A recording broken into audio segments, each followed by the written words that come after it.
Welcome back to Good Day. Well, for the most part, our feet are planted firmly on the ground. We don't fly much unless we're going somewhere. That's true, but our next guest has had out-of-this-world experiences, including 692 orbits of the Earth during 44 days in space. Former NASA astronaut Don Thomas is with us this morning. And Don, I texted my wife at about 5 o'clock this morning, and I said, I'm interviewing an astronaut today. This is really exciting. Thanks so much for joining us. She said, why'd you wake me up? I'm really excited to be here. It's great to be in Toledo and to be part of the celebration here at Imagination Station. Yeah, so we'll get into that a bit. And you're here because of the celebration of the total solar eclipse. So just as a former astronaut, you spent 44 days in space. For you, how exciting is a phenomenon like this? You know, I saw my first solar eclipse 2017. I was down in South Carolina, and there was a total eclipse, just like this one's going to be. And when I was watching that, I had tears coming down. Wow. It was so amazing. I've been around the Earth 692 times. I've seen the top of Mount Everest, the Great Barrier Reef, all these incredible sights on our planet. I think that solar eclipse blew me away even more. It is so spectacular. I would encourage everybody, don't miss this. Wow. You know, as soon as you see one, you want to go, I got to see the next one. Oh, wow. You know, we've been talking about this here for almost a year at this point here at WTOL 11 as we are gearing up for it. But I don't know that our viewers can, fully understand what they're going to experience. So what is it like? You know, the moon is coming in and blocking the sun, and at that moment of totality, and it'll last 2 to 3 minutes, I don't know exactly how long here in Toledo, but it blocks out the sun, and all of a sudden you could see the solar corona coming out, the atmosphere of the sun glowing. And for me, watching where the sun was, the moon is there now, it's pitch black, a darker black color than I've ever seen before. And I had thoughts going through my head about what did humans 20,000 years ago think when they saw this blotting out of the sun. It was just amazing. The birds are chirping beforehand as you're coming up to dusk with this. The whole experience, it happens so quickly. But you just want to, don't take pictures of it, just take it in. Take it in. Great advice. Hey, and that's saying a lot for someone who has spent time in space, that in 2017, this brought tears to your eyes. So from a scientific level, as a common everyday person, I'm just excited about it. But for you, from just studying things, what does this do for you being able to see this a second time? Any questions that you have about this? What's the thought process? You know, the corona is always different. You know, you never know what kind of solar activity there's going to be that day. So just seeing scientifically what's the sun looking like. But this is more like just that human, personal experience of this is such a unique opportunity, truly once in a lifetime. You know, I grew up in Cleveland. We never had a total solar eclipse when I lived there. And my first opportunity to see one was a couple of years ago. You know, I had to travel for that. So for everybody here in Toledo, it was like, wow, you guys, you're really lucky. That'll be a spectacular event. And if anybody's not impressed with it, have them call me. Okay, we'll do that. We'll send them your way. So you are going to be doing a talk at the Imagination Station and kind of kicks off a series the Science Center is doing for the Out of the World series. I'm starting this morning. We're talking to school kids coming in about what it's like in space. We'll talk about, I've got pictures of eclipses taken from space by the astronauts, which is also really cool to see the shadow of the moon on the Earth as seen from above. So I'll share pictures with that and talk to them about experiences as an astronaut. And then tonight, I'm doing a talk on the day a woodpecker attacked the space shuttle. And on my second mission, a woodpecker attacked the shuttle 1 week before our scheduled launch. Wow.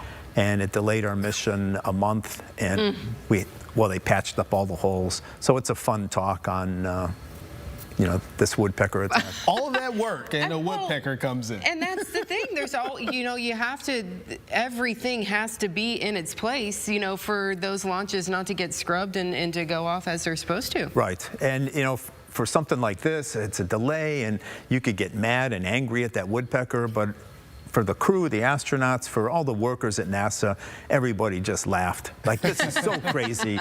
And so you could either get mad or embrace it, and everybody embraced it. We had a lot of fun. So tonight's talk will be just a fun talk about the woodpecker attack. Yeah. And this is all booked up so far already. So that's great. So sorry for you viewers out there, but you're getting an opportunity to hear from a former astronaut. And I do want to ask you this question, Don. For you, would you prefer to see a total solar eclipse in space or on Earth?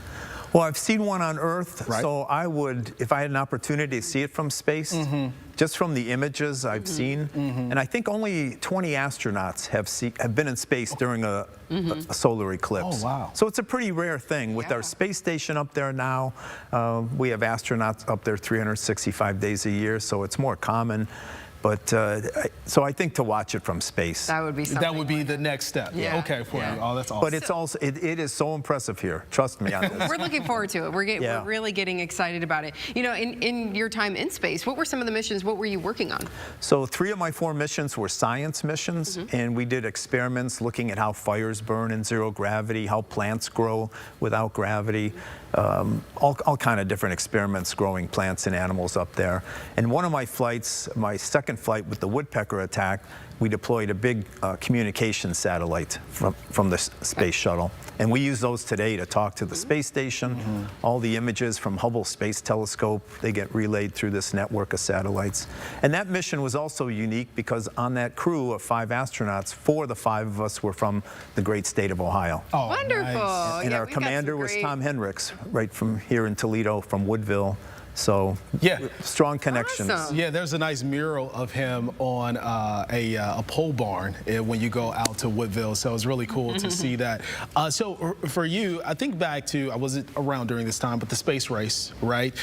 And when it came to that, there was like this heightened sense of getting to space, and then things kind of fell off. But it seems like we're getting back to a point where people are interested in space. How does that make you feel knowing that this is circulating again? You know, I would slightly disagree with you. There was no lull at NASA. You know, during the shuttle program, at NASA, sure. we flew 135 space shuttle missions over 30 years. It became so commonplace that my mom would know when I was in space, but nobody else would know. You know, and that's just because we're successful. It's very common that we're sending astronauts to space. Today, we're working on a new rocket, the Space Launch System, SLS. And these rockets are capable of sending astronauts to the moon, onto Mars. So that is really exciting stuff again, especially for the young kids. Yeah. I watched the Apollo program as a young boy growing up. I was 14 when Neil Armstrong landed on the moon. I was really inspired by him, and I think the young kids today are getting inspired as well. Because the astronauts going to Mars, it's not this generation. Yeah. It's our students over at Imagination Station. The kids you're talking to today. Yeah, exactly right. Maybe my daughter. Who knows? Yeah. Yeah. We call them the Mars generation. Love it. And it'll be somebody in their generation, the first human to set foot on Mars in 20 years. Won't that be something? So we got to That get them would be motivated, something. you know? Do we still have more time here? Okay. Yeah, she What says does it smell like in space? People want to know this question. Yeah, that is a popular question. I'll tell you quickly, space by itself, it's a vacuum. Yeah. So there's nothing there. It can have no smell. Okay. But I'll tell you this story. On my last mission, landed on the space shuttle at the Kennedy Space Center. They kept us there overnight because we landed too late and they didn't want to fly us back to Houston in the middle of the night. So we spent the night there, and my wife and I went out to a restaurant near Kennedy Space Center that evening. I wanted to get away from freeze-dried food. Yeah. Across the restaurant, I saw the gentleman who opened the hatch of the shuttle. And he was a friend of mine. I knew him, so I walked over and said, "Hey, thanks for your support. You know, I appreciate your help on the mission." I said, "I have a question for you. When you open the hatch at the end of the mission, does it stink?" He looked down at his food. He was just shaking his head. No, no, no. I knew he was lying, He was so lying to you.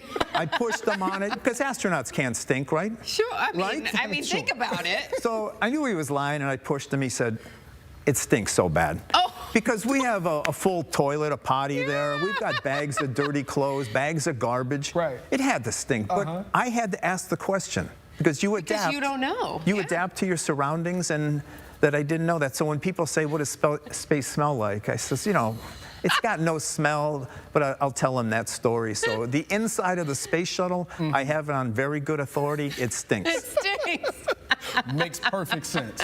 It does. Well, thank you so much for meeting with us today. Just fascinating. Yeah, right? I know. And thanks for enjoy your stay here in Tampa. Thanks. please. I'm excited to be here. Every time I come here, I go to Tony Packo's, a Mud Hens game. It's a great, great city, and I feel really privileged to be here today. Well, enjoy your hot dog. Yeah, we appreciate it. Thanks, Thank you. Ryder. Well, when we come back, it's time for Coco. And a run. We'll put the two together for a great cause when Good Day continues.